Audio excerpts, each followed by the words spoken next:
A Just One Right production.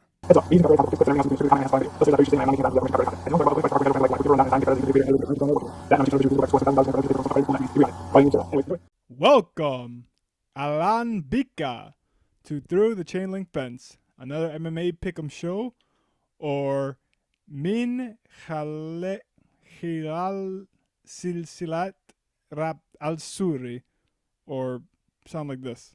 من خلال سلسلة ربط السوري. You can't blame me for trying. Anyways, I'll be looking through and predicting the upcoming MMA cards, like any fan would. This week we have 3, that's right, 3 fight cards. 2 from Bellator, which will kick things off on Thursday from their new home on CBS Sport Network with Bellator 247. Then Saturday, get your double dose of cage combat with Bellator MMA Milan 2 and UFC on ESPN 16. But first, how did I do last time? Spoiler alert, terrible.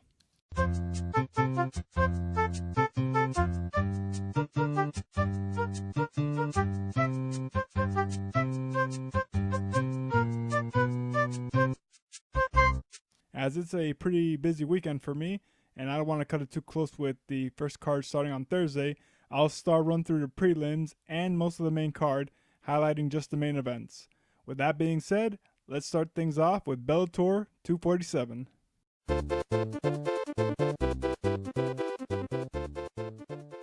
Fantastic. In our first main event, Derek the Barbaric Anderson will look to make it 3 straight in Bellator, but to do so, he'll have to overcome the power of former Cage Rage welterweight champion Paul Semtex Daly. Arriving to Bellator as a 9-0-1 undefeated prospect, Derek has had a decent success in the promotion, going 7-3, with his personal best being 2 straight wins on 3 separate occasions. As his nickname goes, Paul has exploded on multiple opponents, laying out 33 victims, and that's just in MMA. You should see his kickboxing record. Both are currently riding 2-fight win streaks, with Derek getting a unanimous decision over Giuliere Bomba and Paul TKOing Saad Awad in the second round. Though Derek will be standing taller than Paul when the fight starts, with Paul's reach advantage, his multiple knockout and TKO wins, and his overall fighting experience, both in MMA and in kickboxing, it will spell RDX PETN for Derek. Winner, Paul Semtex Daly.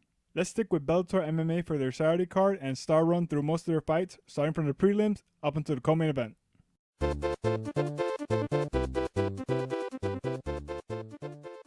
In the second main event, Cal Pacino Eleanor looks to make it 2 straight inside the Bellator cage, but opposing him will be the 7-1 Bellator vet James Gallagher. How can I describe young James? Think Conor McGregor. Okay, now, make him young. Good. UFC loves to boost the bottom? Swap that with Bellator. Okay, now, think of his knockout heavy record and submission losses. You got it? You got it in your head? Alright, switch him around. That's James in a nutshell, who last fought and submitted Roman Salazar at Bellator 227. His opponent Cal, with the cheekier nickname, won his Bellator debut against Nathan Grayson with an RNC at Bellator Newcastle. Which of these 2 submission specialists will get the better of the other? Bellator has done a good job booking James to face some opponents with close to the same amount of fights as he has, while Cal has had a good number of jobbers to work from. Along with fighting with more frequency, I'll give the nod here to the young Irishman to get himself another win via submission. I reckon the second round. Winner, James, the strap animal, Gallagher. With Milan in the rearview mirror, it's time to fly back to Abu Dhabi for another edition of UFC Fight Island action. Star run!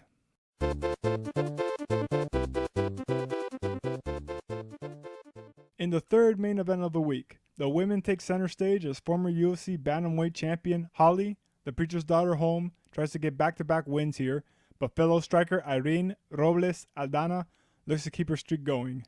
The 2 were originally set to headline UFC Fight Night 173, but Irene tested positive for COVID and the bout was moved to this card. After an extensive career in boxing and kickboxing, she worked her way up in MMA until arriving at UFC's door with a perfect 7-0 record. After a lackluster start to her UFC career against Raquel Pennington, the knockout artist earned another decision win against Marion Renault, placing her as the next contender for Ronda Rousey's title.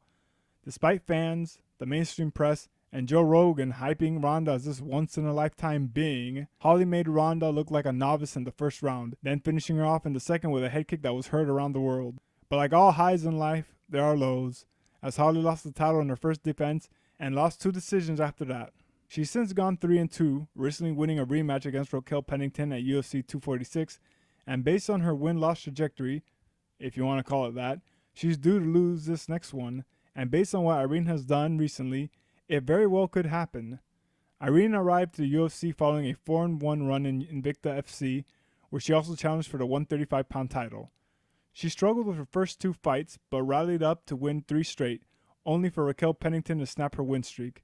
She's since won 2 straight, with her last win being a Performance of the Night winning bonus knockout of previously undefeated Ketlen Vieira. This fight will be one striking fans can look forward to, and may even have some high expectations following the last women's headliner of Waterson vs. Hill. Though Irene is coming into her own as a UFC fighter, Holly's experience speaks volumes.